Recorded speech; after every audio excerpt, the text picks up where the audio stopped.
First, let me thank my hosts who have invited me to Ghana for the Danjau Festival, which is due to take place in Tamale. That is the reason why I'm here.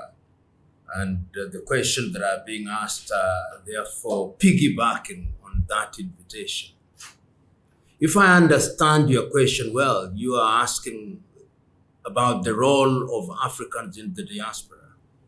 You will note that as we speak now, people who can be described as Africans in the diaspora number anything between 200 million and 300 million to be found in all continents in the world. And the desire to come back home is not anything new.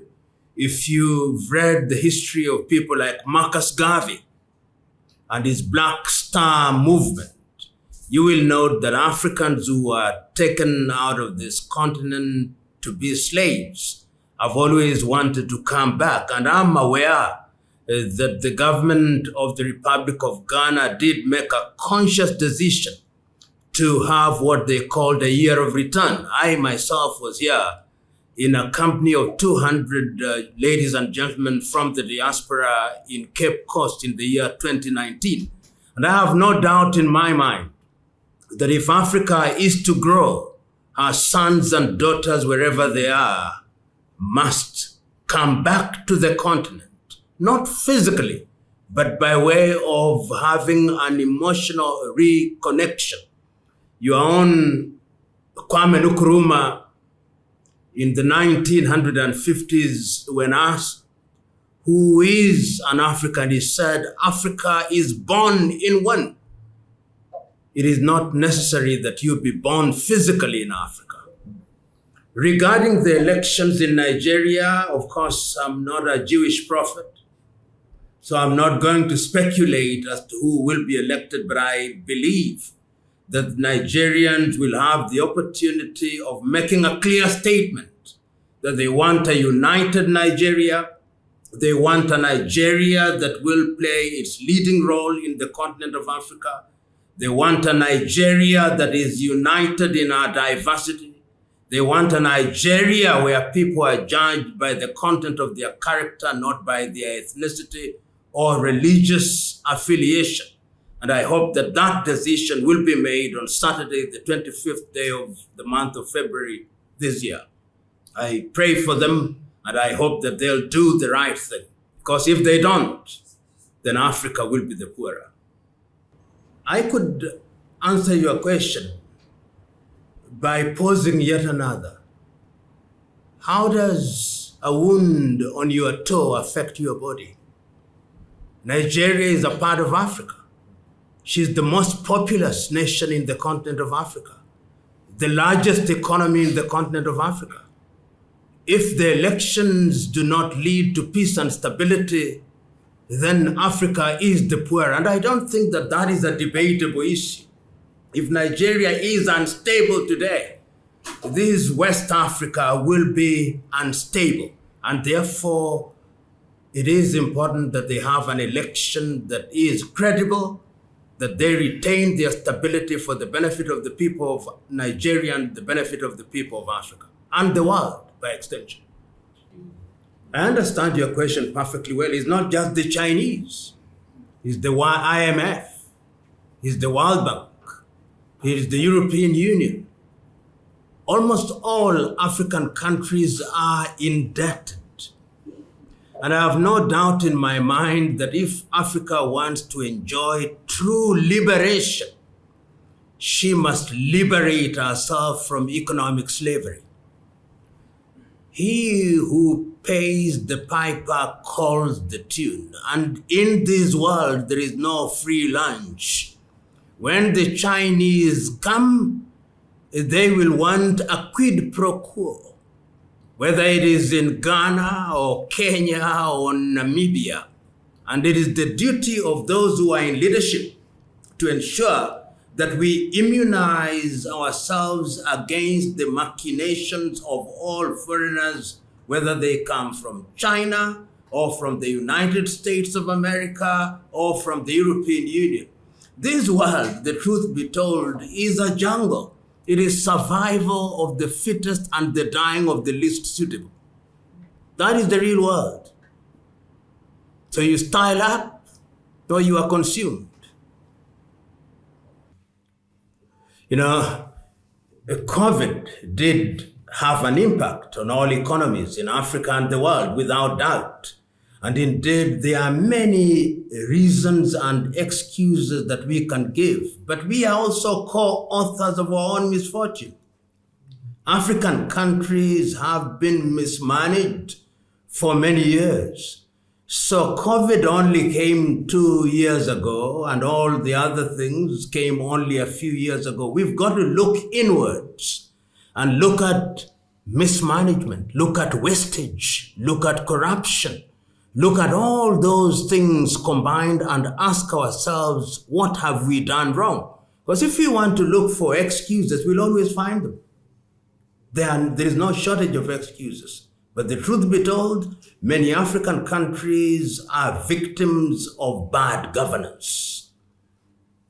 COVID and the others are just recent excuses, or reasons, if you may. You know, the post-colonial African country is a weak economy. Look at the GDP of Ghana. It's a small economy. It's smaller than the GDP of Qatar. Look at the GDP of Kenya, 110 billion. It is smaller than the economy of the state of Massachusetts. Look at the GDP of the Democratic Republic of Congo. It is smaller than the profits of Shell last year, which was 150 billion. Disunited as we are, most African countries are not viable. And until one day we sit down and tell ourselves in no uncertain terms that Africa must rethink the way she is doing things, we are going nowhere. I cannot manufacture good news, and Africa cannot manufacture good news. We must face the truth with fortitude. And what is the truth? The truth is the 55 or 54 odd countries that constitute the continent of Africa are not viable, most of them. And therefore they are susceptible to manipulation. And that is why they are manipulated every other time. The Chinese come here and manipulate us. The Americans manipulate us. The British manipulators, the Arabs manipulators, the other countries manipulators, and all we are doing on a daily basis is lamentation. For how long shall we lament? So we are co-authors of our own misfortune. And nobody is going to come here and do things that are in our best interest. We must define our best interest and do what is in our best interest. And there are no shortcuts. There are no shortcuts.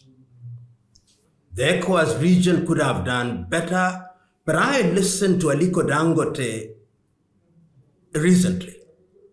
And he was complaining that even him, who is one of the largest investors in Africa, to move goods from Nigeria to Benin is not easy.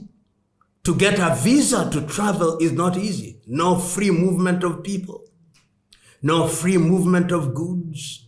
Too many tariff and non-tariff barriers. I'm aware that since the year 2021, you now have the headquarters of the Africa Continental Free Trade Area. But are we moving goods? Can you move goods easily from Cote d'Ivoire to Ghana?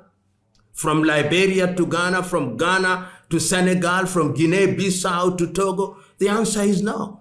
So the time is now, and I'm very happy that this year has been declared the year where the African Union is going to focus on free movement of goods and services. I hope that is not just another round of giving promises to ourselves. Look at the multiplicity of currencies that we have here. You move here, cedi. You move there, CFA franc. You move there, naira. You move there, dalasi. And all these are weak currencies. 90% of trade in West Africa and the continent of Africa is terminated in dollars. We must de-dollarize our economies if we are going to be independent. If we don't de-dollarize our economies, we are susceptible to manipulation. Just see how your cedi is behaving. And if you go to Malawi, see how the kwacha is behaving. Come to Kenya, see how the shilling is behaving. When we talk about hard currency, do you ever hear any African country described as a hard currency? What is the opposite of hard? Soft. So our currencies are currencies that can't stand up. And this sometimes, when I see the leaders of Africa meet in Addis Ababa, I sometimes ask, they should just have 3 agenda items. What is wrong with us? Agenda item number 1. What can we do about what is wrong with us? Agenda item number 2. Number 3, within what period can we repair what is wrong with us? Otherwise, as the former vice president of Zambia, Simon Kapwepwe, once said, and I agree with him, those who left as colonizers will come as investors, and this time round, the colonization will be economic. And it's already there. You see it even in this economy. Ask yourself, who controls the Ghanaian economy? Ask yourself. We must ask and answer uncomfortable questions. We have been good and nice to each other for too long. On the evidence that I see on a daily basis as I travel across Africa, I don't see it.